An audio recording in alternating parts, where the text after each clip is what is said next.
This essay example, as well as thousands of others, is available in text format on our website for free and without registration. Simply Google IvyPanda Free Essays.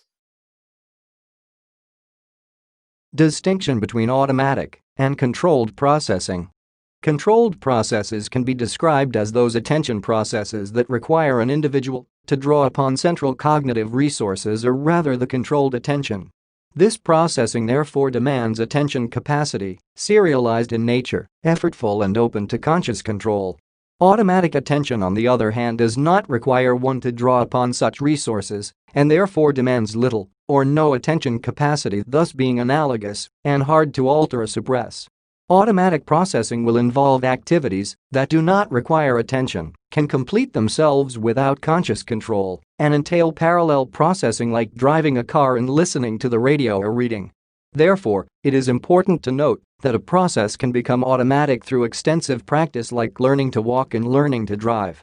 When a child is learning to walk, they require controlled attention, but when they perfect walking, it becomes an unconscious process. The same case applies to a driver who has years of experience and can easily drive while listening to a talk show at the same time. Distinction between automatic and controlled processing. Generally, automatic processes are rapid. For instance, a skilled driver can shift a gear faster than a beginner. It is also effortless and entails lesser demands on concentration or attention, like changing the gear and at the same time concentrating on a conversation and not concentrating on driving. Additionally, it is also unavailable to consciousness. For example, a novice driver can possibly remember mainly of his efforts to change gear during a lesson, but if a skilled driver is required to demonstrate the same, they will most likely carry out the task less efficiently than how they would do it on a normal driving situation. Lastly, an automatic process is unavoidable because when we continually execute something, it grows into a routine and we cannot evade doing it. For instance, majority of the drivers look in the rear view mirror prior to overtaking. Controlled processing, on the contrary, will involve activities that require attention and conscious control, for instance, driving a car for the first time. Controlled processes are also slow, since it is mostly applicable for novel circumstances that we are not conscious of how to respond to promptly and reliably. They are also effortful and form profound demands on concentration. Therefore, the learner's attentiveness must be intense. In this processing, there is absolute consciousness because lots of conscious efforts are billed to the new chore. Relevance to divided attention. Divided attention is concerned with our ability to attend to more than one task at a time. This ability is often determined by the similarity of the tasks involved and how well we are experienced at the task.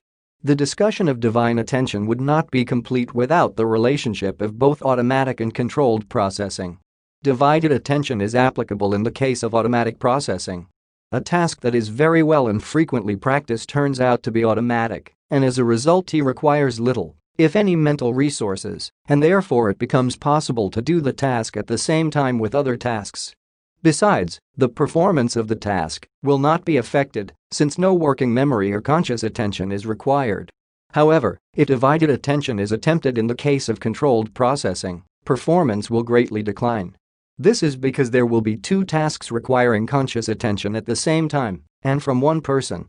When considering the relevance of automatic processing in divided attention, there are two important aspects to consider, that is, interference and facilitation. Interference refers to the extent to which a single process impedes performance of another process. On the other hand, facilitation points to the range to which a practice aids performance of another. Therefore, divided attention is more applicable or practical where there is higher facilitation and low interference.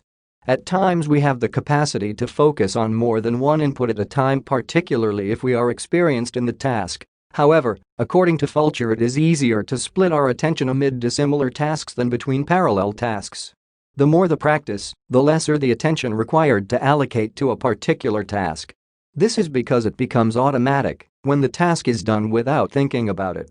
Simple visual features like shape and color can be detected automatically, but joint features like shape and color require directed attention.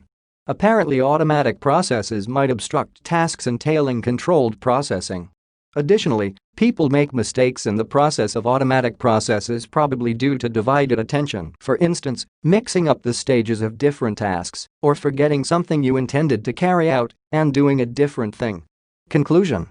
In conclusion, automatic processing involves those activities that do not require attention or capacity and can develop from doing something frequently. It also involves parallel processing, like doing two things at the same time. Controlled processing requires conscious attention and is most evident in novel situations.